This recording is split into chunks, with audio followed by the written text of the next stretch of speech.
Hello everybody, Under here. In this video we're going to be doing the long-awaited Civilization 6 Civilization tier list using the website you can see in front of me. We've got sections all the way from weak to god, and then I've added situational as well.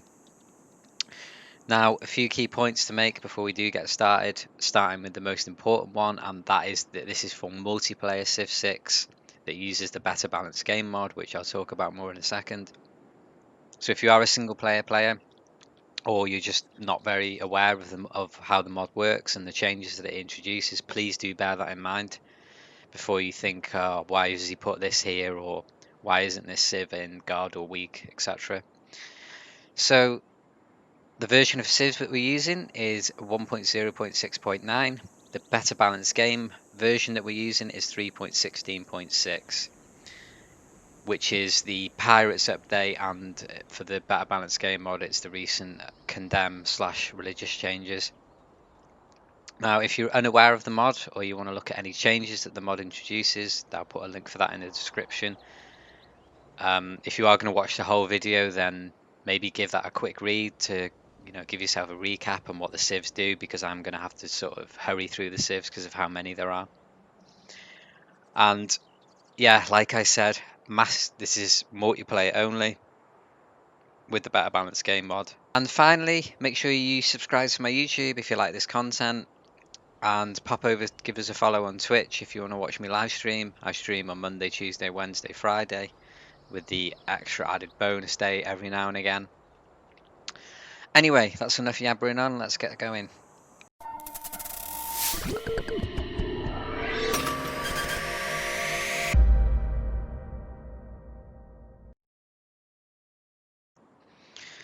Okay, so how we're going to do this, I'm going to do it in leader alphabetical order, and I'm going to try and spend maximum a minute on each civ.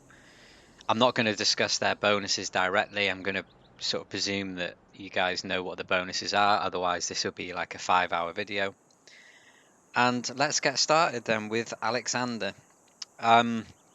This is a sort of civ that you play once a month and you either thoroughly enjoy it or really hate it. It's got some very strong bonuses. After the recent XP nerfs or scaling that they introduced in the latest patch, the unique building can be great. It gives you extra experience to build units. It's got 2 very early unique units, which is nice. Gives you an option to fast or slow push depending on what you like the most. And if you can keep this civ going, keep going to war, keep killing units, keep building units, then it's a great civ, and you've got the possibility to win the game. On the other hand, if you get stuck at the first hurdle and you get yourself into a very early Aral war, then you're useless. You've got no bonuses. Downside to this as well is obviously you've got no sim bonuses really, and it requires constant war. With all that said and done, we're going to stick him in above average. And let's move on to Nubia. Probably the most underrated civ in the game, in my opinion. They've got some very strong bonuses. Their sim bonuses are very good. They've got the production towards districts. They've got the Nubian pyramid, which receives buffs from their adjacent district. They've got the unique archer, which get more experience, which is probably even better now after the recent update to experience. And they've got the extra production or gold on mines, which is very strong as well, considering mines are probably the most improved tiles in multiplayer Civ 6.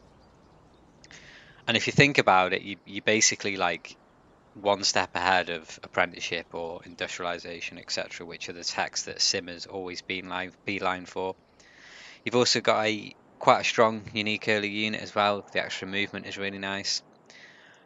Overall, I think this is a strong civ that doesn't get played enough. Next on the list, we've got a new contender, Gaul.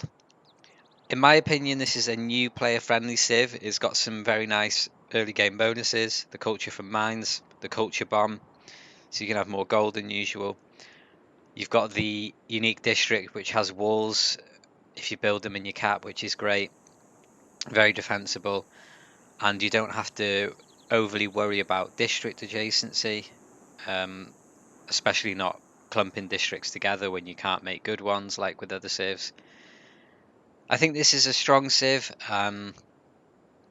It has received a bit of a nerf in the patch. I don't think the unique unit is as good as people make it out to be. It's easily killed, especially now that the adjacent units is only +1 instead of +2. It doesn't stack nearly as well. But yeah, pretty strong civ. Quite like playing it myself. Moving on to another new civ, Byzantium. This is more of a mid-game civ. It takes a bit of time to get its bonuses rolling. You do have the option of Go Monumentality, with it being a religious civ. You need to spread your religion to nearby potential targets so you can get the bonuses online for the full damage to walls from the cavalry units, the passive ability where you get strength to your units from holy cities, and you probably want to go crusade on this civ as well because it just synergizes super well on that. Does leave it vulnerable in the early game, especially if you go monumentality, because you're going to be building holy site districts as opposed to commercial hubs or campuses. Overall though, strong civ, very nice bonuses, especially the full damage to walls. That is a very strong bonus. I haven't played around with the unique quadrium yet, so I don't really have an opinion on that one.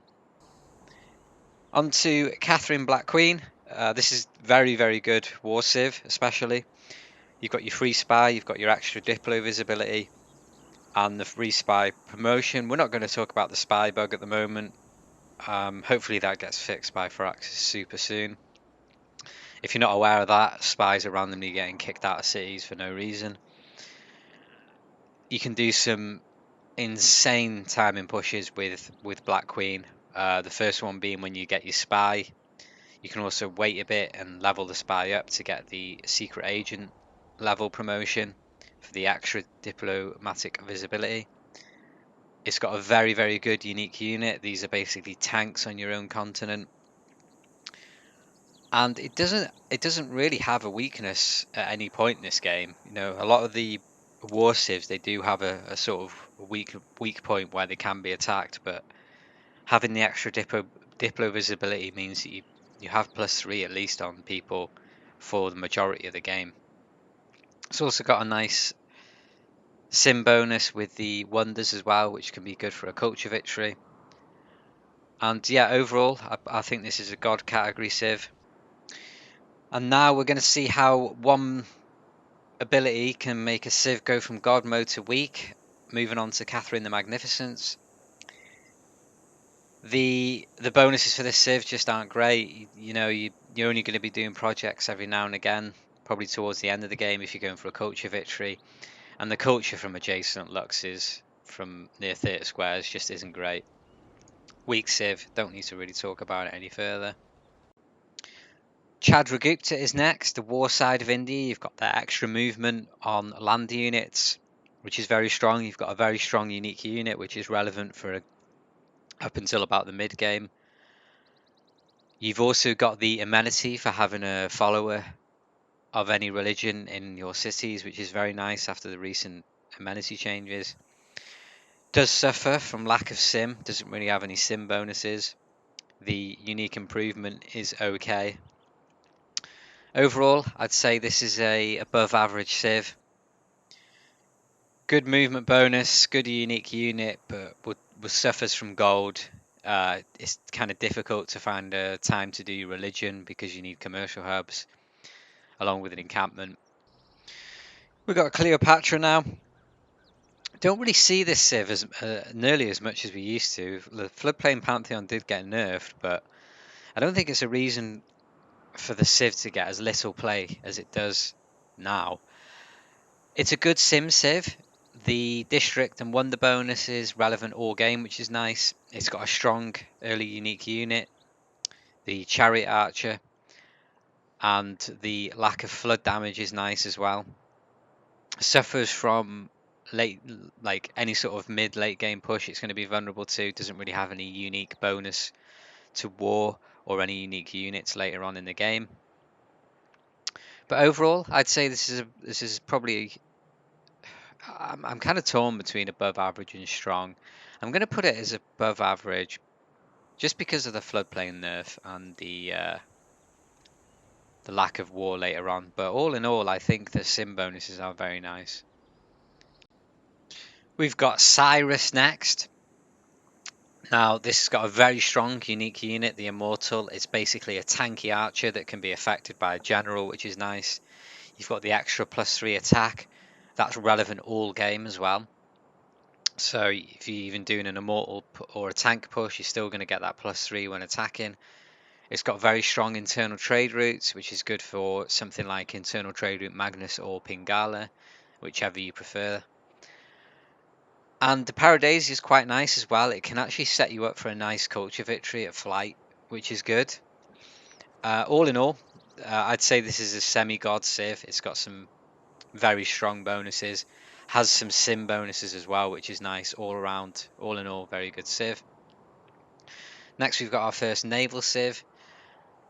You're going to see the same thing with these naval civs, especially the ones with the unique harbour. These are basically double free inquiry or bust civs. I think free inquiries are very strong. The science from gold is just two very, very important yields in multiplayer Civ 6.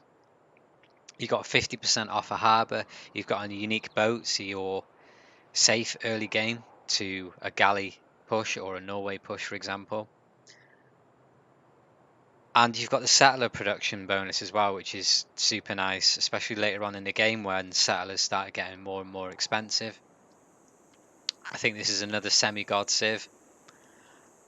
Only weakness it has really is probably Victoria later on in the game, because they're just going to get so many more admirals than Dido.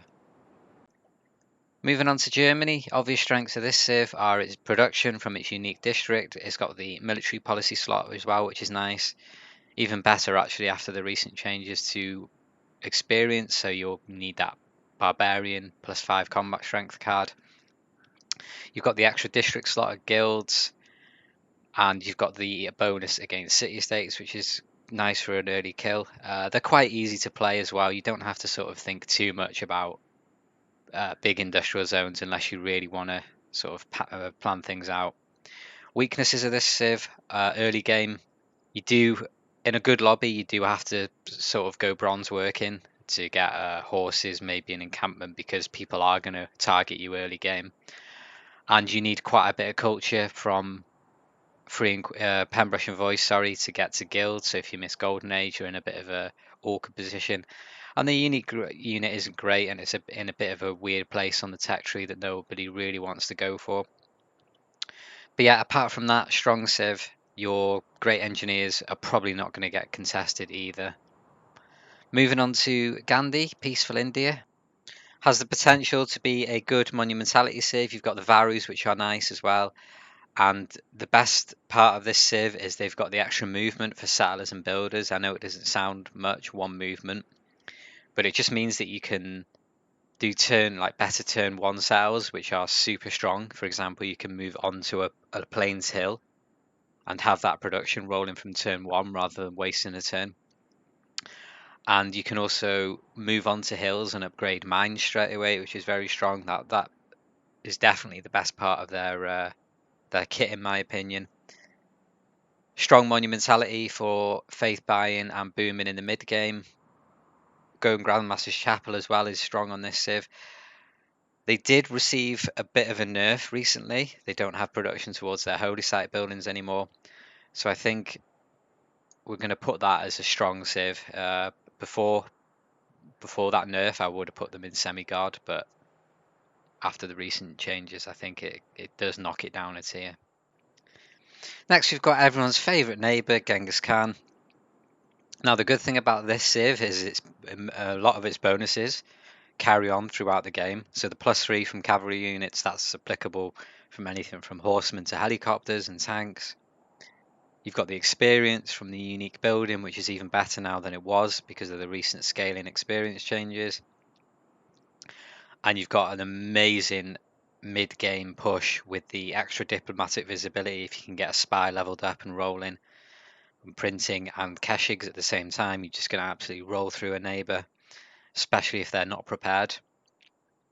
Obvious weaknesses of this civ is their lack of sim, or complete lack of sim. So yeah, you do need to you've got to rely on that mid push to sort of claim a lot of cities. Overall, I think it's slightly better than the war civs that we've placed in the above average tier, so we are going to put it as a strong civ. We've got another kind of war civ next, Gilgamesh, sorry. Some quite interesting bonuses from this civ. I think the double pillaging one is very good, especially with the raid card. I think people don't pillage enough. It can be very, very strong. I do, in fact, think it needs a bit of a nerf sometimes, especially later on in the game, because it scales. They've got CS control, which is nice, and they've got some backup sim ability if they can't do many campus districts. They've got the ziggurats that you can just put everywhere if need be.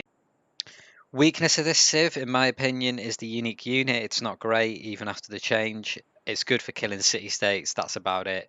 After that, you have to wait till night before you can really push with them. And apart from the ziggurat, they don't really have any sim ability. They kind of rely on a lot of barbs being close by in the early game too to make use of their tribal village from cleared barbarian outpost ability. With all that said and done, I think it's a pretty average civ. We've got nothing in there at the moment, so it's nice to put one in there. Okay, Indonesia's next, and I think this is one of the weaker naval civs. The strengths of it are it's got the early guaranteed Pantheon. You're pretty much going to get a Pantheon of your choice unless someone else gets super lucky with a goodie hat. The coastal adjacency is quite nice and can make districts that you wouldn't otherwise be able to get up to like +3 for campuses, for example, work. And it has the potential to have an amazing unique improvement with the Kumpang, whatever it's called. And you can faith by boats as well, which is nice. The weakness of this civ, it doesn't have a unique harbour or any sort of harbour bonuses, so it's hard to compete with other naval civs in the game.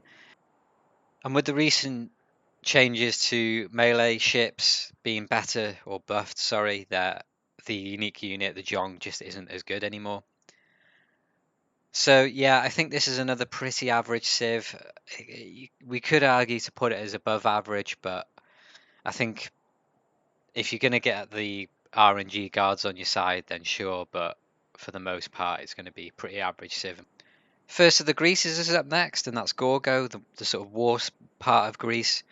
It gets the culture from kills, which is nice. It works on barbs and city states too, so you're going to be using that for the majority of the game, really, especially if you're planning on attacking someone later on. You've got your hoplite, which is good for defending any potential horse rushes, doesn't need any resources either, which is very nice. And the best abilities of this civ is obviously the extra wildcard policy slot. You can put anything in there which you like, which makes it the strongest. And you've got the half price theatre square with good adjacency if you put it on a hill next to your city state. City centre. Weaknesses of this civ are having wonder builders in the game or any sort of competing culture civs can kind of easy to compete for the culture victory. If there's high culture civs in the game, China is probably the biggest counter to this civ because you want to build some wonders around your Acropolis, don't you? And if there's China in the game, it's just a bit too much of a gamble. And the hoplite becomes very redundant very fast as well. So overall, I think this is probably an above average civ. I think with the recent changes to scaling experience as well, with barb camps being harder to kill, there's argument that that's knocked it down from the stronger tier. Everyone's favourite naval neighbour now is Norway. Now, in my opinion, this civ depends. Well, you could say this about any civ, but this depends on how you play it. If you're willing to sort of, be a bit of a dick and pillage people's lands, then this is easily a god civ. You have production towards melee ships, which is very nice considering, again, I mentioned this before, but the changes to melee ships getting +5 than they previously did. Works all game as well, which is really nice. You can do a really good free inquiry with this civ, even if you haven't got many coastal tiles, by doing triangles with city centre, harbour and holy sites, because the holy sites buff the harbours. And again, that pillaging mechanic can be very strong. Longboat is great, basically makes you immune to any early game coastal pushes. Weakness of this civ are probably having a land neighbour that wants to go to war with you, because you're going to be going holy site and harbours first, and it doesn't have a unique harbour, so you're going to struggle to get admirals against Dido or Victoria in the game. But overall, I do think it's a god civ, especially if you're willing to play the civ right. Next up, we've got Hojo.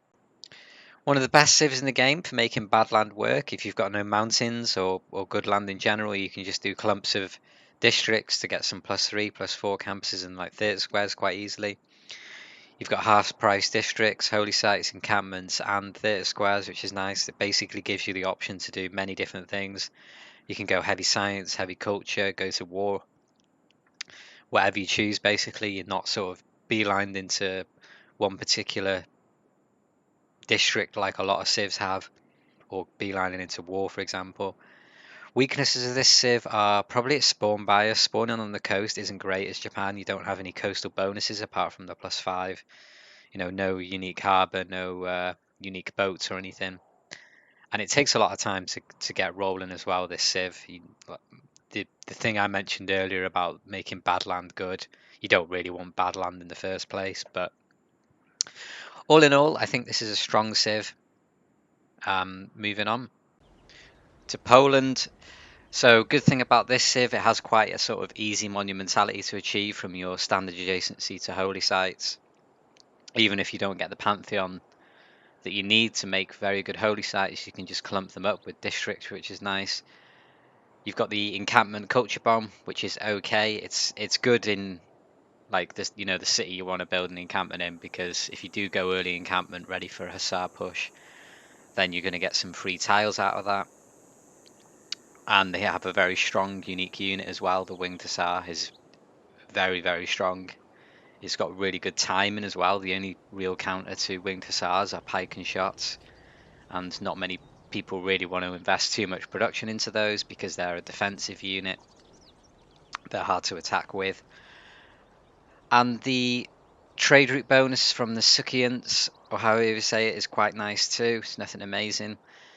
The downside to this civ is they don't really have any simming bonuses, and if you can't get a good time push with the hussars or get good relic RNG, then you're just going to be quite behind other civs. All in all, I think due to the lack of simming bonuses, I think it is unfortunately an average civ, even though I do really like playing Poland. They just feel like they're lacking something after the early game. But one final good thing about Poland is you can go quite a good early culture victory if you get reliquies and you get a couple of lucky goody huts, or someone that's willing to hold a relic while you sort of build Apadana or something. Anyway, we're moving on to Khmer, however you want to say it next. Best part of this civilization is probably its holy sites and its bonuses. 2 holy sites, especially if you pair that with River Goddess, that's a very S tier pick for Khmer. The unique unit, the unique catapult, is great as well. It's obviously upgrades into bombards, which are a must-have unit in your empire, especially if you can get them with a general as well. They're a formidable unit. And the early monumentality, again, like with most religious civs, is good, especially with what we've already mentioned about its holy site bonuses and its trade route ability as well, when you're getting that extra faith from international trade routes.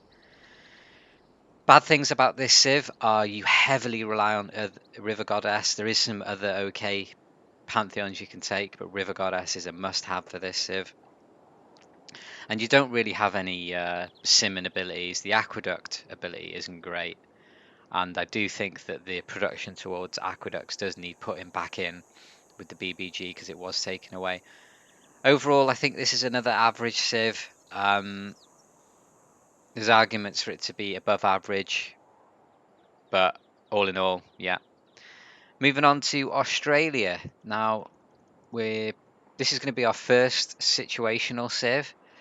This civ, sorry, obviously relies heavily on appeal to make good districts. It's got a very, very good unique unit, even though it's very late in the game, which can be awkward, especially around concede timings. The civ's abilities also work really nice with each other, especially the Pasha Culture Bomb and then later on the Outback Station. And the housing on coastals is also quite nice.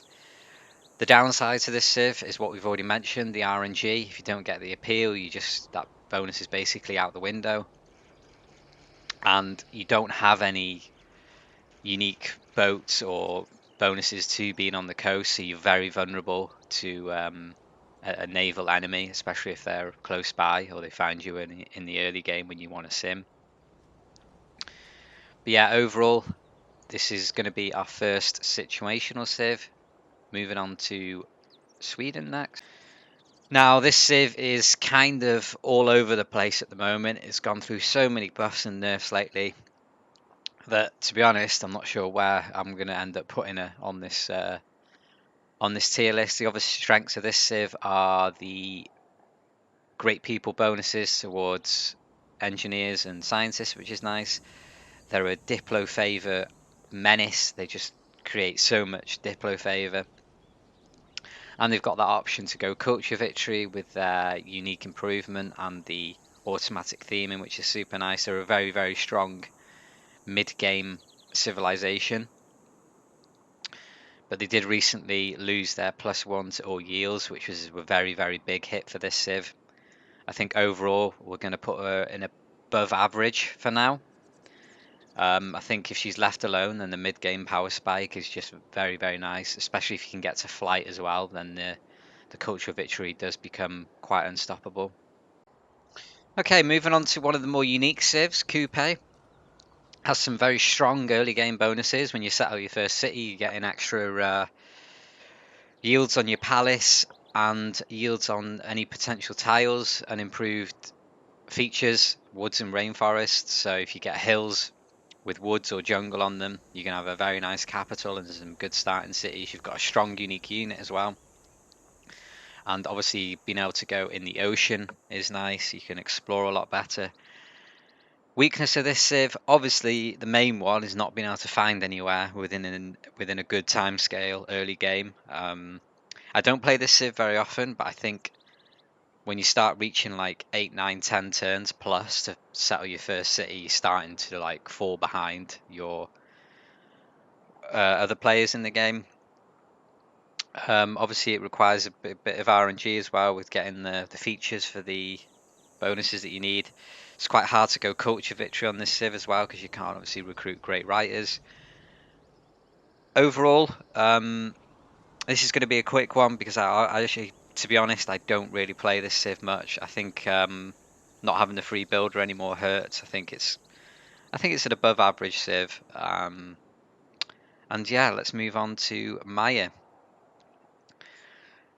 Obvious strengths of this civ are its simming potential with campuses, especially if you get plantations. You can make some very nice observatories for some really good science in the early game. Nobody really wants to attack you either because you're going to be settling, well, you're going to maybe be settling off rivers, so people don't really want your cities as much, and you've got some defensive bonuses. You've got a unique archer, which is nice as well. Downsides to this civ is it falls off hard in the late mid game. So once you've settled your maximum your cities you can within your Maya's ability range, then after that your cities are really going to be suffering. I think it's still viable to continue settling, but compared to other players, you're going to really fall behind. So you need to attack someone in the mid game for the free cities to be able to continue to sim. And obviously this civ is very linear. You want to do basically one thing with this civ, and not getting plantations kind of hurts as well. Overall, I think it's a pretty average civ.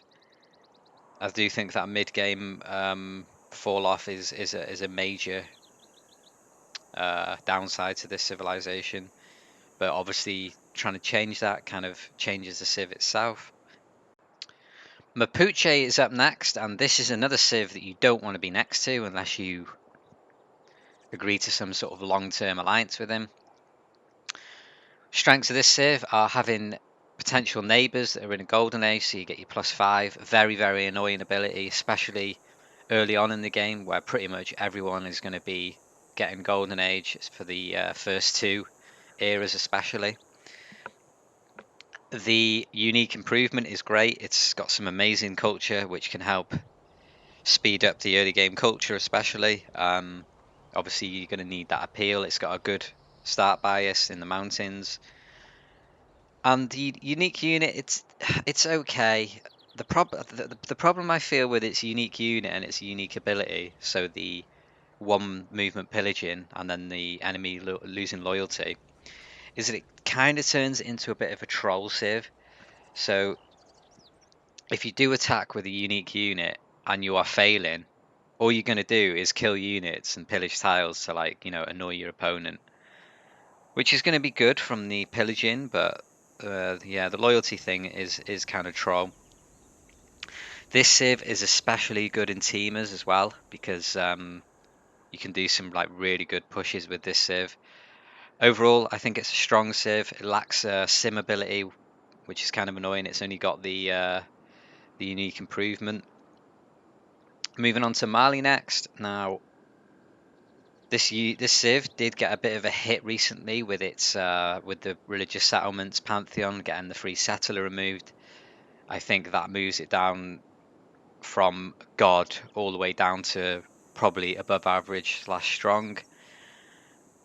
This civ has some very unique abilities. Obviously, you want to spawn in the desert for the growth and the early pantheon. So you are going to probably be able to secure desert folklore a good 90% plus of the time, if not 95, 100%, because not many other people are going to want that. If they do get a desert, they probably want a remap. Even though you're extremely vulnerable in the early game because of your lack of production, you are going to not be a very sort of appealing target, because if someone does kill you, they're just going to be stuck with potentially bad cities in the middle of the desert. The flip side to that is people want to kill you because your mid and late game is just bonkers. You can your gold just gets out of the window, your faith is out the window. Obviously, going monumentality is strong on this civ because you get rid of that production penalty by just faith buying everything. Faith buying trade routes, free inquiries, another good choice. You've got some good possibilities with this civ. The downside to this civ is probably not getting desert folklore. That's going to hurt you a lot. Your faith's not going to be great. If you do want to go double free inquiry for some good science, you're going to be wasting a lot of district slots on holy sites to buff the commercials, which can be a bad thing later on in the game. And another obvious weakness is the early game. You're just a massive target. I think overall it's a strong civ if they're left alone. Its sim is probably on par with like Germany and Nubia, in a different way though, obviously with the gold buying. Moving on to our boy Hungary, which is not getting a lot of love lately. Good CS control with this civ. You've got the potential to levy units as well and obviously kill someone, even though that kind of relies on your enemy being close to city-states. Your unique ability is good. The production towards districts and their buildings across river. Problem with this is obviously it requires a bit of RNG, and it only works on the tile that's directly next to your city centre as well, so you're going to struggle probably to plan and make use of this ability. And its unique units, they're not great either. They're just, I don't know, I feel like this is just a bit of a weird civ, and it's, I don't know, I don't think it's good. I think in terms of placing it on the tier list, it's either going to be in the weak or the situational category. And I say situational because what I mentioned before about city-states being close to any potential targets and being able to make use of your river bonus. But I think even even then it's not a great civ, and we're just going to put it in the weak category. One of the newest civs up next, we've got Ethiopia. Obvious strengths of this civ are its faith generation, and then its ability where if it founds cities on hills, you get 15% of your faith generation. In science and culture, that's probably one of the strongest abilities of this civ.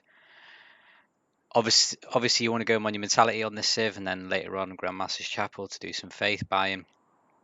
All of its abilities work well, super well together. The faith generation from resources, trade routes, settling on hills. They get a hill bias, which is also very good.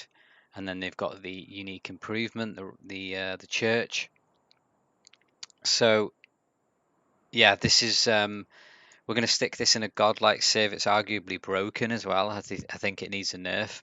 Probably tone down the science and culture generation. Sorry, the bonus you get from the faith generation, or just tone down their faith generation overall. Aztec now, one of my favorite civs. So this is also we're going to be probably putting this in the situational civ as well.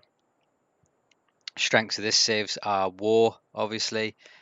More luxuries you get, the more combat bonus you're going to get. Obviously, you have to improve these luxuries as well. You can't, trade luxuries with other civs and get your combat bonus. So strengths of this civ are spawning on continent divides, which is why I'm going to put it in the situational category. The downsides of this civ, one of the downsides anyway, is this. I feel like this civ is a bit of a bait for newer players. They see the unique warrior, the eagle warrior, and they think to themselves, okay, I've got to war my nearest target. But the way I play this civ, and I think it's one of my better civs, is I farm a CS with these eagle warriors, keep them probably eagle warriors for majority of the game as well. Kill a CS with other eagle warriors, so you're farming builders with two, and then kill a player later on, much later on in the game, like field cannons or something, when you've got really good luxury combat bonus. The unique building isn't great. The arena, it's good for era score, that's about it, and the builder bonus towards districts is nice as well. But yeah, this is a pretty situational civ. Congo next. Very good culture victory civ, but you need some luck on your side. You need to get Oracle as well to work well with the bonuses towards writers, artists, and so on. The merchant bonus is super nice as well for getting those early merchants, which are really strong, especially the trade route ones. The unique unit is okay. It's really good for defending, but in multiplayer civ, it's all about attacking rather than having a strong defense. The unique building or upgrade, however you want to see it, I don't know how you pronounce it, the thing that you put in rainforest and woods for the housing is mediocre. It's good for era score. And obviously the best part of this civ is the relic bonus, but you've got to get either candy soothed and finding wonders, or just building a load of wonders for free relics. So overall, it's probably one of the weaker civs at the moment, I feel, if not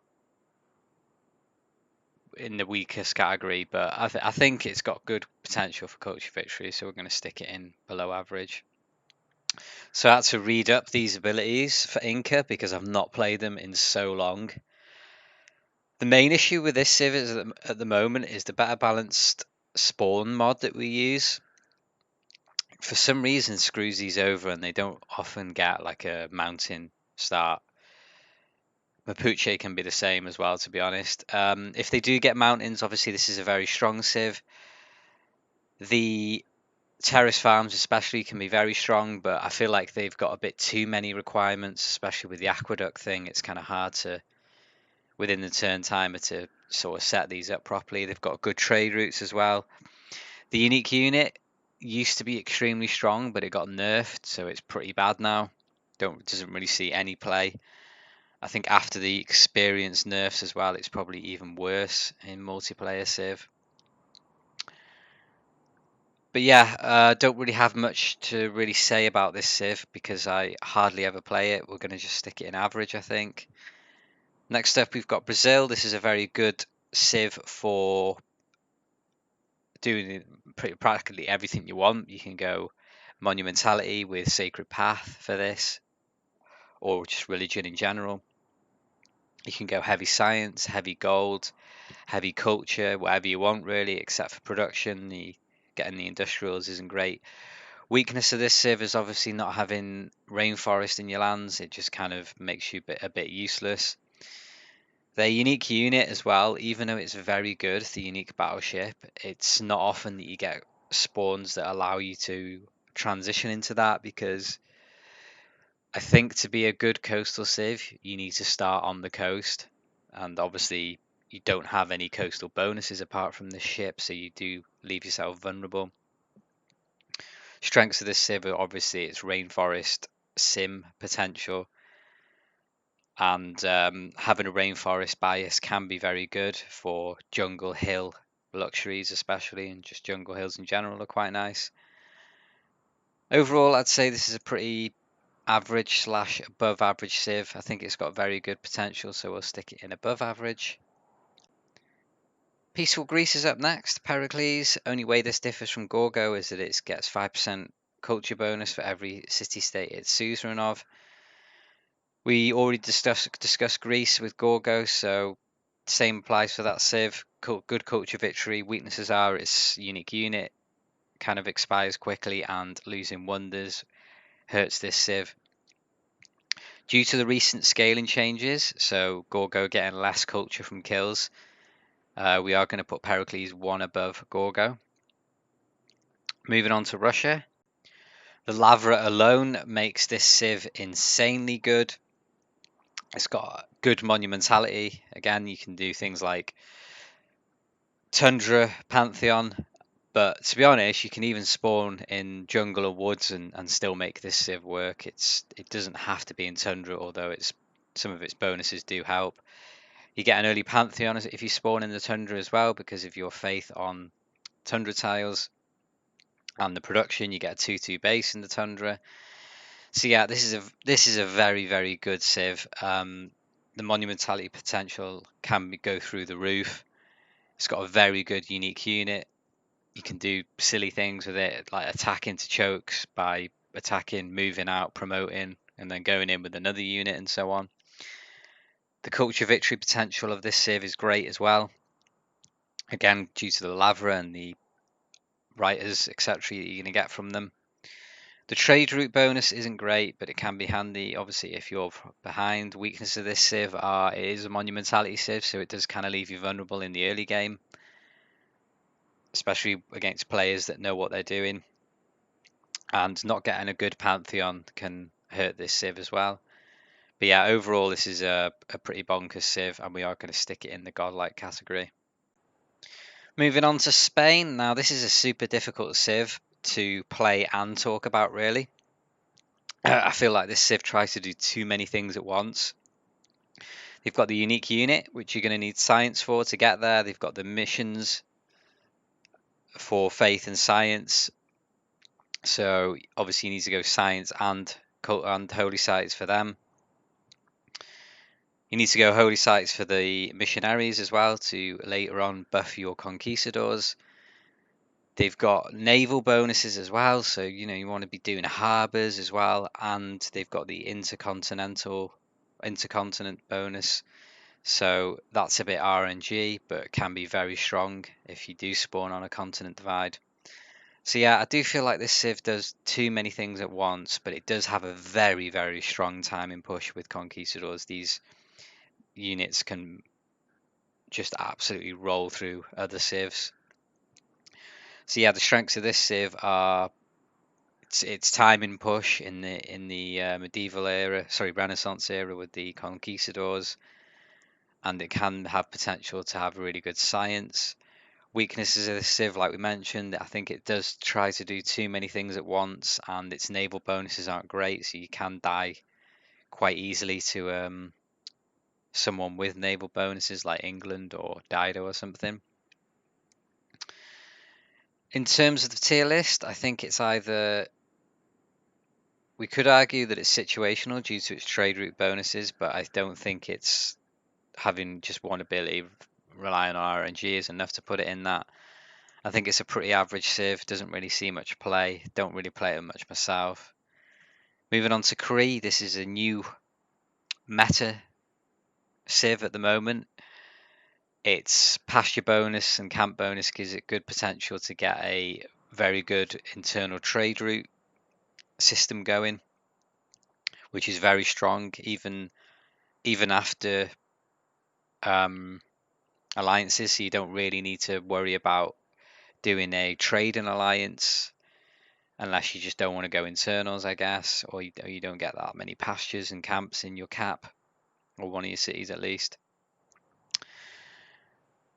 The unique unit is okay. Again, I keep mentioning this, but after the experience scaling, it's not as good. It's super hard to get the much needed plus 20 combat strength in all situations promotion. But yeah, overall, I think in the right hands, this is a god tier civ, but a lot of players don't realize the civ's potential, so we are going to stick it in semi-god. China's next, and this civ has seen a lot of changes recently. A lot of changes, actually. It's had its unique unit changed. It's had a wonder bonus added. The Great Wall has been changed a lot. The Eureka is being slightly buffed, but I can't remember if that's the better balance game or a Firaxis change. Anyway, the most notable change is they added in a previous update of BBG, they added +1 to all yields in a city which you have built a wonder in. That was deemed too strong, so they've nerfed it down now to 1 food and 1 production. And I think that's hit the civ quite hard. Although it's still a strong civ, we are probably going to put this in the strong category. Its wonder bonus is obviously very good. The builder charge is very good. The civ excels in grabbing all the early game wonders, as many as it can really. Stonehenge is a much needed wonder for this civ as well, for the divine inspiration and then the sacred places, that sort of thing. So yeah, obvious strengths of this civ are wonder building and having very good builders. Weaknesses are getting attacked. You don't really want to get attacked in the early game.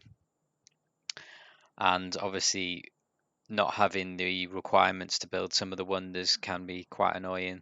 For example, stone or camp for Artemis. But yeah, overall strong civ. Moving on to Robert the Bruce. This civ obviously has a pretty direct playstyle. You want to go science and industrial zones mainly because of their passive bonus. You want to try and improve a lot of luxuries as well, which can be a bit of a problem after the recent amenity changes that Firaxis added into the game. So yeah, the obvious strengths of this civ, like we said, production and science can get very, very good, especially in the static cities. You're going to want to be trading a lot with the teammates in your game. Sorry, not the teammates, the players in your game. Sometimes other players won't take a 1-for-1 deal just because of the Scotland bonus, though, so you need to sort of try and be careful with that. It's got a couple of key wonders it needs as well, Colosseum being the main one. Obvious weakness of this civ are getting hounded in the early game by war. It's going to make you a rel and it's going to be so hard to catch up. Not having many amenities to improve, not getting Colosseum can be a bit of a problem as well. But yeah, overall, I think the amenity change really hit this civ pretty hard, and I think it's probably in the above average section for now. Moving on to Arabia, probably another one of the weaker civs at the moment. You need to rely on your neighbours allowing you to just spread your religion willy-nilly. The unique unit isn't great. It's very good for defending, but it's not too great on attacking. It's probably a little bit better after the recent changes to the experience scaling. Actually, that heal is a lot more important than it was because it's so much harder now to gain levels. The discount on worship building is quite good, but it's quite long. Sorry, it's quite late into the game. If you are going heavy faith, then you're going to be using that on monumentality before you go these worship buildings. But the unique building is probably the best part of this civ, the university replacement that comes quite a bit earlier than university, so you can get very good science rolling on this civ. I quite like it, but a lot of people think it is one of the weaker civs, so we are going to put it in below average. Another science civ next is Korea. Very science orientated, obviously with its unique campus, so you want to rush that. Strengths of this civ are having a lot of hills, being able to do your mid-game timing push with the Hwachas. These are very, very, very strong units, especially with a general. They can move and shoot with a general, and obviously they get the attack bonus. Weakness of this civ are obviously getting ward in the early game. That's really going to be detrimental to you. And not having many hills can be very detrimental to you as well. Overall, strong civ. And now a change of pace, moving back to a complete. Well, we've got quite a few warmonger civs in a row here, actually, starting with Zulu. Incredible, incredible mid-game and beyond war potential with the early on cores and armies. Killing a city-state, like once you get mercenaries, is very good for this civ. You're going to get that free core unit. Unique district is great as well, half price. You're going to get an early general, which stops people from attacking you. But saying that, they're not really an early war civ. You want to wait until you've got mercenaries. So you want to go some early culture for this civ. So obvious strength is going Pembrush and Voice early on in the game. Mouth's getting dry. Weakness of this civ is it doesn't obviously have any sim bonuses at all, really. So you just have to carry on with your warpath. But the good thing about this civ is that your bonuses after the mid game starts are like extremely relevant right the way throughout the game. I think it's a semi-god civ. Actually, I don't know. It's kind of in between, really. It's always banned in teamers. It's quite often banned in FFA as well. Another war civ and another one of the newest civs is up next with Colombia. Another civ as well that's been hit by the scaling change because their ability that when you upgrade like Cav, it doesn't end their turn. So there's an indirect nerf there. Free generals is lovely though. You don't need to build an encampment for this civ. You just get a free general all the time. They even work with slingers and archers and warriors. So if you're feeling brave, you can even try some ridiculous ancient era push if you really want to. The sight bonus as well is really nice, which the BBG added because the other, I think it was movement in the vanilla, was too strong. So yeah, they got sight instead, so that's good. The haciendas are okay. The Lineros are very good, timing push as well. I think overall, pretty above average civ. Doesn't have any sim bonus apart from the haciendas, and they're only okay and they're super late in the game. Moving on to Ottomans. Obvious strengths of this civ are trying to do a good Janissary push. These units are unbelievably strong. I'd argue that they're the best timing unit in the game. I had a game recently where I got them up to like 101 strength against pike and shot, I think it was. Anyway, this civ does require like either your neighbors to be kind of a rel, so they just can't have a load of field cannons waiting for you. And you need some good science in the early game. You need good gold as well to be able to upgrade these units and get there in a timely manner. So obvious downside to this civ is not having good campus spots and not having enough commercials. You also need to get a general by the Renaissance era. The market's okay. The other unique unit, the Barbacorsera, whatever it's called, is pretty bad, to be honest. I don't think I've ever used it. But yeah, overall, I think these are a strong civ and deadly in the right hands. Moving on to Georgia, we've got another monumentality civ. This is great with Sacred Path, especially. The faith generation can also be added by building your walls everywhere, especially with the limes card in, as opposed to the normal building a monument or builder in your expands. You want to build the walls straight off the bat, really. They got a great unique unit, amazing for attacking and defending. They're quite a noob friendly civ as well. If you're new to multiplayer civ and you just want to sort of chill and learn the game, no one's really going to attack Georgia, especially in the early game. Weakness of this civ are like any other religious civ. You're wasting a district slot on holy sites later on in the game. You're going to probably need to know when's a good time to transition out of these into more commercials, more campuses, and more theatre squares. Overall, strong civ. It looks like the strong section is probably going to be the most popular section of this tier list as well. Casino Teddy is up next. And I say casino because this is the biggest RNG civ in the game. If you get very good breathtaking tiles in your starting location and in like multiple cities, you know, you're going to be laughing. Your science and culture is going to be ridiculous and makes the civ like unbelievably good throughout the game, really. Pretty good setup for culture victory as well, with the film studios going to something like holy sites with like breathtaking earth goddess pantheon, that sort of thing. So yeah, the obvious strengths of this civ are loading into a glorious spawn, and the obvious weakness is the latter, when you just have jungle or something and the appeal's terrible.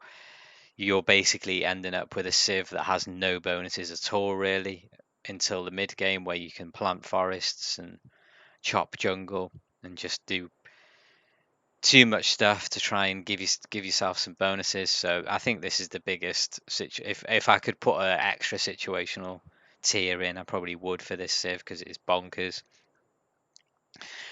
Next we've got classic Teddy, Rough Rider Teddy, the War Teddy. Good civ for newer players again and experienced players at the same time because of the off-continent combat bonus you get as well. Newer players will want the defending bonus, so you can sort of work around where you want to settle your cities based on the continents. The Rough Rider is a pretty good unit. It's not the best unique unit in the game. But yeah, the obvious strengths of this civ are it's quite a good war civ. You can sort of adapt around it and do stuff around it as well. They seem to get quite a lot of good spawns as well, I find. Don't really know why. Overall, I'd say this is probably above average civ. It doesn't really have any sim bonuses apart from the film studio later on in the game. I'm probably going to regret putting it here. It probably deserves to be slightly above average, but we're going to stick it there for now. Scythia is next. Now this, like Macedon, is a sort of civ that you like to play once a month or once in a blue moon, however often you play. You see screenshots of people with 1,000 military strength worth of Saka horse archers, and this civ is basically you rally your neighbor and then, or kill your neighbor and then ask for an aralvo. It's kind of troll in a way. Doesn't have any sim bonuses or any sort of bonuses later on in the game except for the heal bonus to keep the civ rolling. I think after the experience changes, though, the civ did get an indirect buff, so we are going to stick it in above average. The indirect buff being the killing units to heal, because your opponents aren't going to get as many promotions to defend with. Next we've got Trajan, another civ that's been nerfed and buffed a lot. Free Monument is very strong with this civ. The Legions are insanely strong as well. They're the best early game unit in my opinion. You can most of the time kill your neighbor quite quickly with this civ. The monument bonus is just super helpful as well for getting early government, and it's just really relevant throughout the game. Really, it's just a building you just don't have to build in all of your expands. Weakness of the Civ is obviously not having iron. That can be just completely shut down a legion attack. It doesn't really have any sim bonuses apart from the monument. It can be a good Civ for industrial zones as well, though, because of the 50% aqueduct, the bath. But yeah, this is a god tier Civ, just because of the culture bonuses that you get in the early game and the very strong unique unit. We've got Vicky next, probably the Queen of the Sea, the best naval Civ in my opinion, especially after the recent Dido nerf to the settler production.